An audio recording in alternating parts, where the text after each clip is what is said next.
සංඝ කියන වචනේ පින්වතුනි අපි සංඝං සරණං ගච්ඡාමි කියලා සරණ යනවනේ නේද?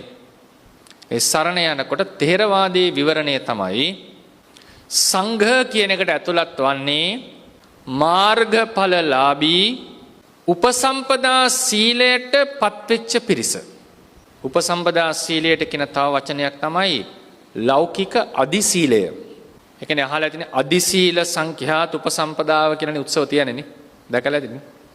ඒක තමයි සීලයන් අතර ඉහළම සීලය. යම්සේ සියලු පර්වතයන්ට මහා මේරුව උසස් වන්නාසේ සියලු ආලෝක ප්‍රභවයන්ට සූර්යා උත්තම වන්නාසේ සියලු සීලයන්ට ශ්‍රේෂ්ඨ වන්නේ අදි සීලය.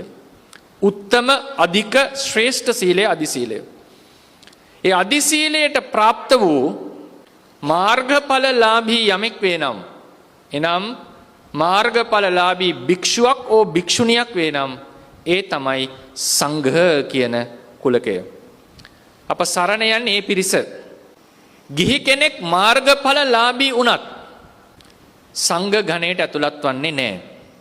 හැබැයි උපසම්පදා සීලයේ රකින්න සීලවන්ත භික්ෂුවක් පෘථග්ජනව සිටියත් පරියායෙන් සංඝ සංඛ්‍යාවට ඇතුළත් වෙනවා. ඒ නිසා මතක තියාගන්න සංඝ භාවයට පැමිණීමට තියෙන ප්‍රධානතම පරියාය නිෂ්පර්යාය දෙකම එකතු කරාම ප්‍රධානතම සාධකය උපසම්පදා සීලයට පැමිණ තිබීම. හැබැයි ආර්ය සංඝ භාවයට පැමිණෙන්නේ මාර්ගඵල අධිගමනයේ. මේක තමයි තිසරණයේ යටතේ සංඝයාගේ නිර්වචනය. හැබැයි මේක ටිකක් වෙනස් වෙනවා. මම මාතෘකා වශයෙන් තබපු රතන සූත්‍ර දේශනාවේදී.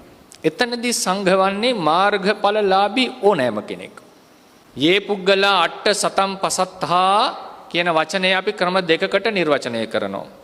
සතේහි පසත්තා අට්ඨ සත්පුරුෂයන් විසින් බුද්ධ ආදී මහෝත්තමයන් විසින් ප්‍රශංසා කරනු ලැබූ පුද්ගලයෝ 8 දෙනා.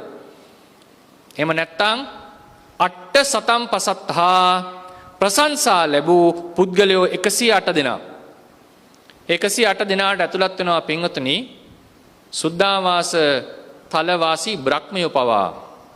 එනිසා මතක තියාගන්න රතන සූත්‍ර දේශනාවේ එක පරයයකදී ගිහි පැවිදි බෙහෙදයකින් තොරව මාර්ගඵලලාභී සියලුම ආර්යෝ ඇතුළත්.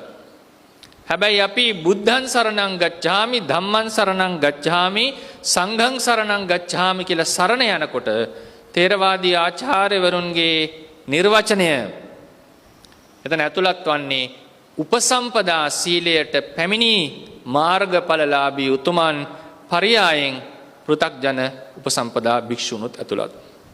මේ තමයි සංඝ කියලා කියන්නේ.